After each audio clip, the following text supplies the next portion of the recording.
Hello and welcome to another AIC Productions video. Today I am super excited to share with you my new to me 2009 Saab 9.5. Now, I've owned a number of Saabs in the past. I've owned 6. Well, this is the 6th one, so I've owned 5 previously. And I just picked this up. I feel like I got a pretty good deal on it. It supposedly only has 50,000 miles on it, but I feel like either that's a mistake somehow, or that has been changed, or parts have been swapped onto this car, or it has led just a really hard 50,000 miles. So today we're just going to be doing some quick maintenance on it, and I'll also do a quick walk around the car first. Alright, the joys of filming outside, you get kids walking up and down the street and cars driving by. So let's walk around the car here real quick. So one of the first things that is a telltale sign that the car is either older or had parts swapped out or whatever is even though it's a 2009, the headlights on this are rough. Now, I've actually tried to polish them, and all I've ended up doing is melting the plastic with the polish. You can see that there, the little drips. It's worse even on the other side. And part of that's the old corroded material just melts. So there's still polish and stuff on there. I've actually ended up buying new headlights. Arizona's pretty hard on headlights. This is my wife's car. It's a 2011. So that's a 2009, and this is a 2011. And this is kind of what you expect. Headlights are a little, there's dings and nicks from rocks and stuff. They're a little, it's kind of hard to see in this light, but they're a little faded, but not terrible. Even the lights, I did end up replacing the lights on my Protege. They are pretty rough, but not nearly this bad. This is super bad. So either this car either sat in the sun, just the sun beating on these lights without any cover protection of any kind, or this car has a lot more miles, or they were swapped out from a car with that, like a 2006 is when this style came out, and swapped out with a 2006 car. Now the other problem is this light works. I put new bulbs in both of them, and the driver's side does not work at all. So that's a problem that's going to be addressed with just going ahead and replacing the headlight units entirely. That should fix that, because I put new bulbs in, still not working. It's a problem with there's xenons, so there's a special firing thing that it goes in them to fire the lights, and they're not working. The fogs work though, and they look good. Alright, going around to the interior. Oh, and the key fobs on these are rough too. I'm gonna have to buy new fobs. And so here's the fob, and you can see it's all cracked.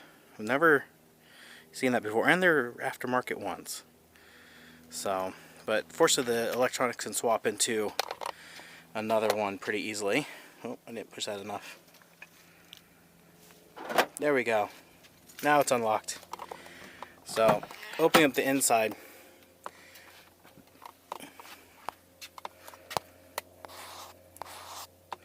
Alright, so I got some new wiper blades, but these don't fit. I have to get a different style.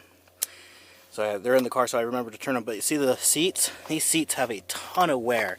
For a car with only 50,000 miles on it, that's way more wear than you would expect on a car. The rest of the interior looks pretty good. And the handle on the shift lever. So they either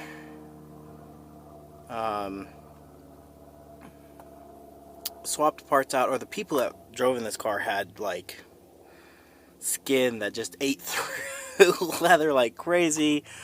I love the if you look on the column, you can see where people kept trying to jam the key, since the key on Saabs goes in the center there. But I mean, the rest of the interior looks like it's a 50,000 mile car. It's just this, the seats and that gear shift, or excuse me, the brake lever and the gear shift. That yeah, that looks like it's broken, and it is. So that's going to be replaced as well at some point soon. But as far as I can tell, all the switches, all the electronics and everything work just fine. So I did go through and push all the buttons. But like, see, there's a rip on the seat here and the stitching that I'm going to have to fix or get fixed.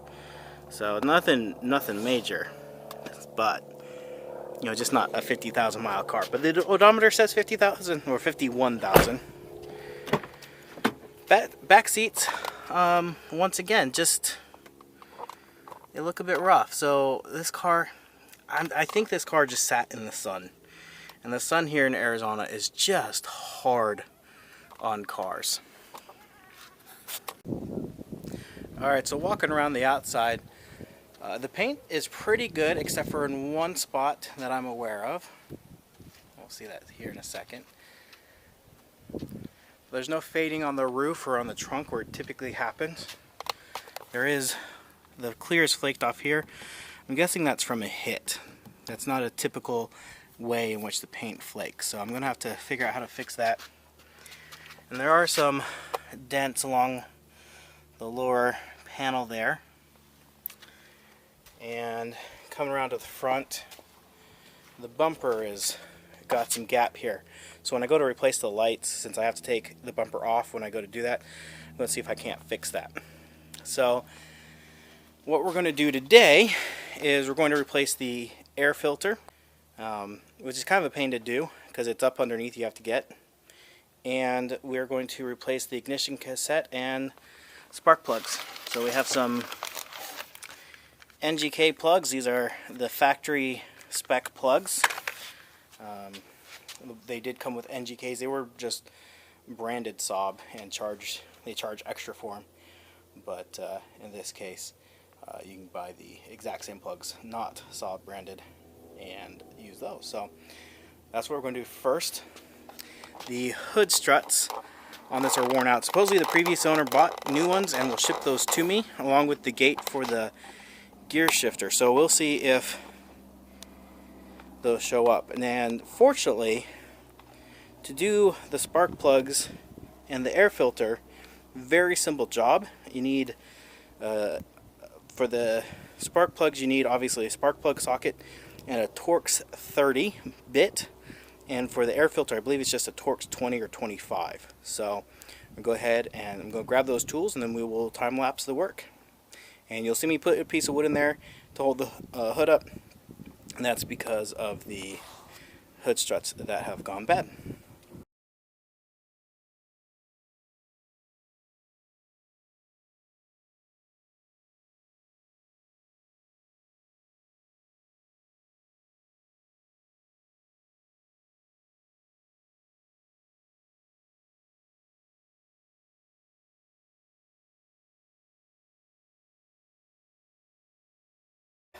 Well, run into a bit of an issue. So the spark plug in hole number 1 is oily. It doesn't seem to be wet down here, which is good. It's oily on the threads. So what that typically means is something in here needs to be tightened down on this side. It's not this valve cover gasket. That's fine because there's no oil in the valley. But that typically means that the head gasket needs to be retorqued. Because it looks like it's leaking. So this is the valve cover gasket, and then move the camera here, sorry for the shaky cam. So this is another piece, and then in there is a third piece, and it looks like it's pulling around the top of the spark plug. So it's probably fine. I'm probably not going to have any problems, so I'll put the new spark plug in. But you can see my hands are oily, it's got oil, so it's been pooling. Show these other spark plugs. And AC Delco's never in a Saab. Saabs don't like these. You need resistive spark plugs, and these are not. They don't have the right resistance on them for the ignition cassette. So it can cause an ignition cassette problem. So, but you can see it's been sitting in oil and it's soaked it up. So, but it's dry. I mean, it was dry until I touched it. It looked just like this when I first pulled it out, except for oil on the threads. So I guess that means that I'll need to at some point come in here, take this all apart and retorque it down. But to do that, I'm going to need the new bolts. You have to use new bolts, and they're not inexpensive. They're not terribly expensive, but they're not inexpensive. So I'm going to go get a rag, wipe my hands up, and then we'll finish up this job. It's just annoying to find something like that, but it shouldn't be in the end too big of an issue. I can see it has leaked in the past, and maybe it's just leftover from the leaking before, because I can see it has leaked, and it just, maybe it wasn't cleaned out of that hole, and when they were getting the car ready for sale, they cleaned it up a little bit and then didn't clean that. I don't know. Obviously the ignition cassette's been off because there's a non-standard screw on there. So I'm going to go rag and I'll be right back. Alright, so the spark plugs are supposed to be pre-gapped. Now let's pull one out. They're supposed to be between 0.9 and 1 mil. So I have my El Cheapo gauge from AutoZone here. Let's see where they fit, and they are perfect at 1 mil. So I technically could flatten that out just a little bit to the 0.9 because they do tend to widen over time, but I'll leave it where it's at. These, I believe, are just copper cores. They're only like $3-4 bucks each, maybe not even that much. And so we will just go with the way they are, because I tend to change them every 25,000 miles or so, and they shouldn't wear out too quickly by then. And when I put in new spark plugs, I like to get them in as far as I can by hand. Especially if you have a car with aluminum head, and most newer cars, unless you have a diesel, have an aluminum head on them, and it's very easy to cross thread those. And you just go in and start shoving them in with a wrench. So hand threading them is the way to go.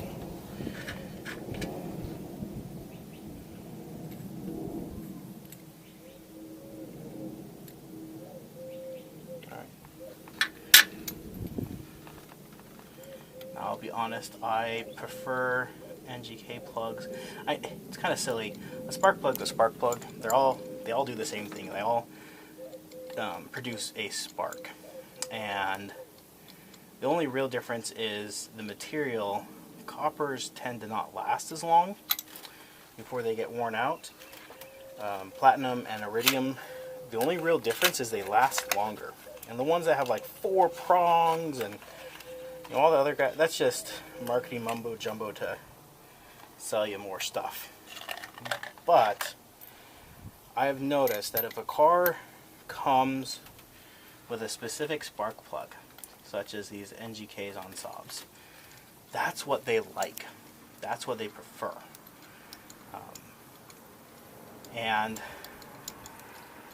a lot of people will put an iridium plug or something like that on these, and I found that is very rarely a good idea. They like the copper plugs, and in fact most turbo cars I've had, and I've had a few, prefer a copper plug. They just perform better with a copper plug. They're happier. They don't have some of the issues with pre-detonation that you might get with some of the other ones. So it's a little bit on the wide side.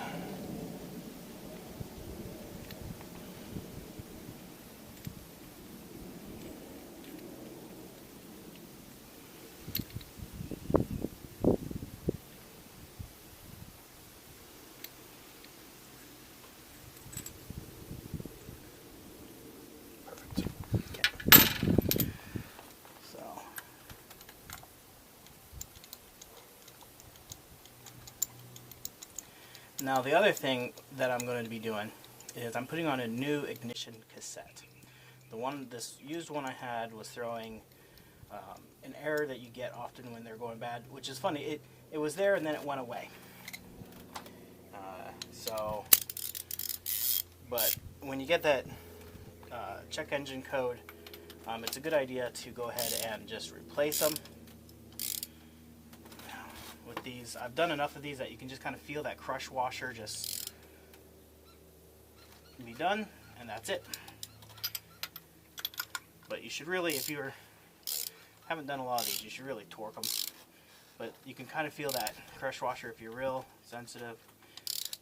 Right there. You feel it kind of give just a touch, and then it stops. And that's that crush washer being crushed and then being formed in place. So there you go. And the crush washer on some of these isn't crushed, so they weren't in tight enough. The reason why it's called a crush washer is because what happens is it crushes and forms the seal.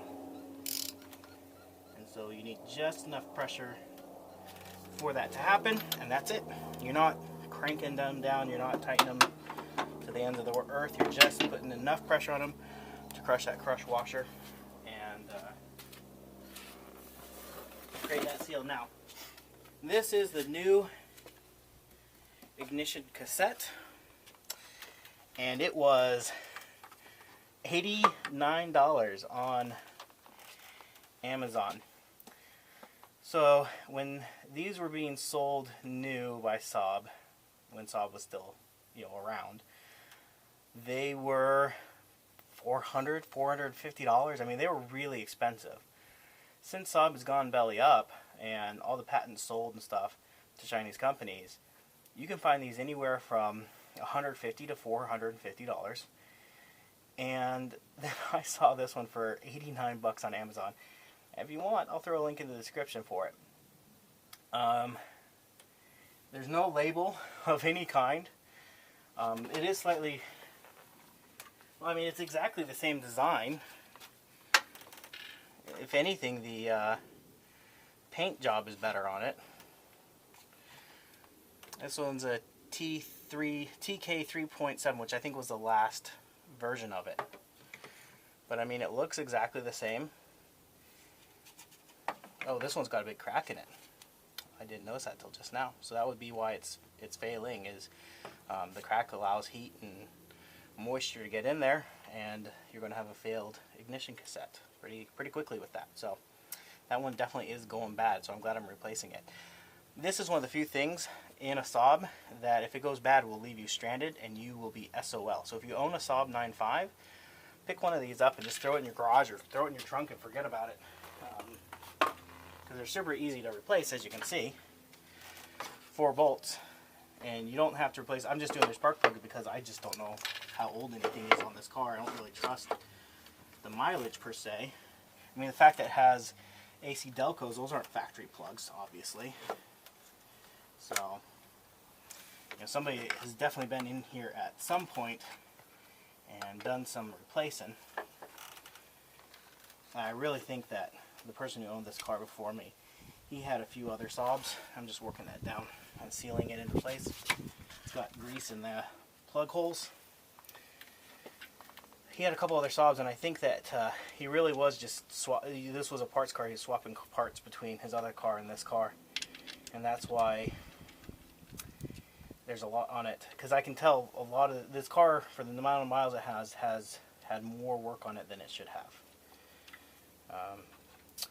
So yeah, I feel like this might have been a parts car for him, and he then, once he was done with it, he sold it. So, while it still looked and ran well, he decided to sell it. So we'll see if anything else crops up that might be more indicative. Now, you're like, well, why did you buy a car that is this rough with, with maybe deceptive miles on it? It was cheap. I didn't pay a lot for this car. I won't say how much I paid, because I'm sure somebody somewhere will be like, oh, you paid too much. I didn't. I paid well under Kelley Blue Book for the car, private party sale. And I even put in some of the, I didn't do excellent condition, so I can't complain too much about what I got, because when you'll pay a lot for something, you kind of expect there to be some issues.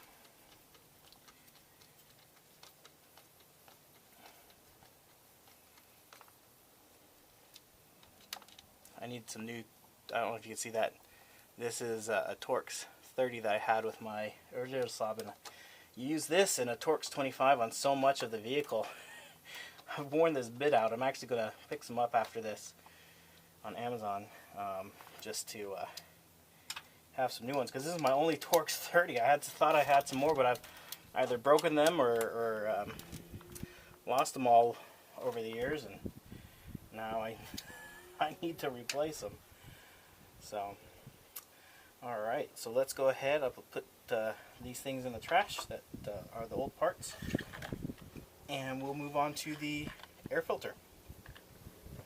The air filter on this car is one of the few pieces that I really question the designer's thought process.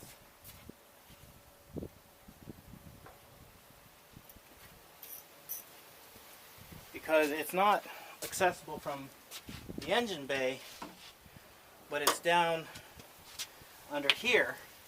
But it doesn't take air in from down here. It actually has a snorkel that takes air from right in front of the radiators. So it's kind of a long path. On previous Saabs that I've tuned, some of them I've just done a drop-in filter in here. Some I've done, I've removed it and put a true cold air intake on it that wasn't in a box. So you have to take that off. That holds the fender flare to the body panel. And you have to get on the ground, which is hard for a fat person. Oh, I'm going to have jack the car up. I'm just not. My screwdriver isn't going to work. I'm going to grab my jack. I'll have the jacket completely off the ground just so that we have enough room to get under here. And again, once again, you have your Torx 25 bolts.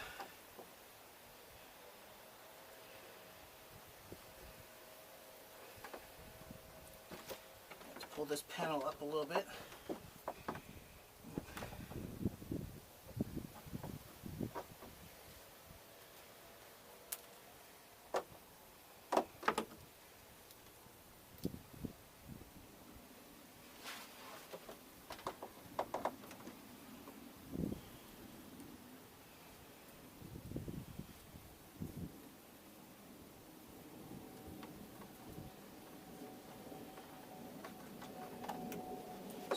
There's 4.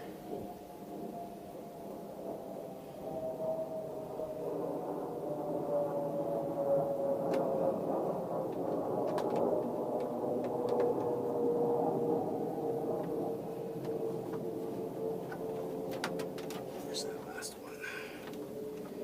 There it is.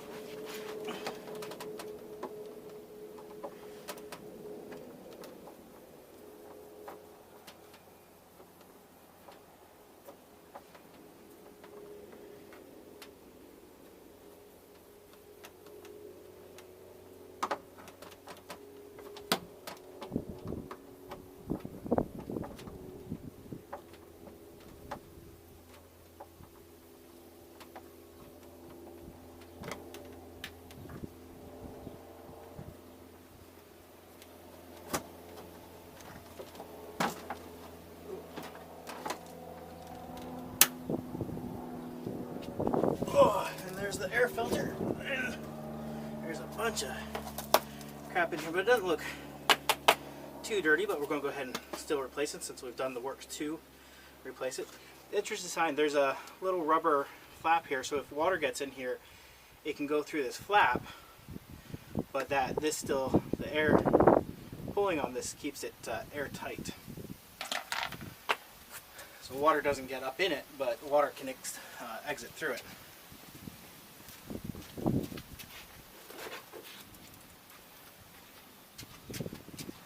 here's the new filter.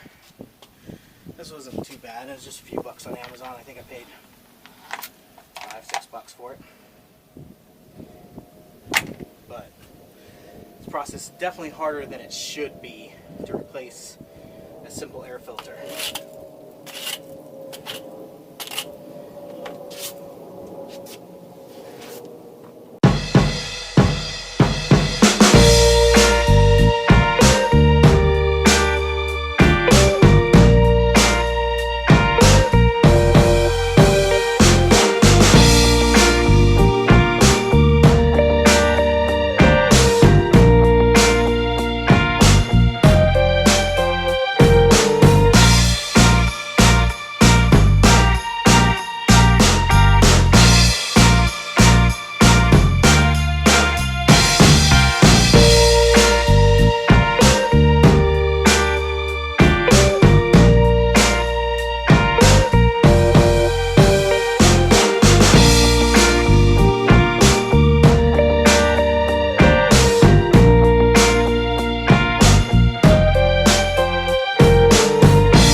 Do the obligatory startup and run.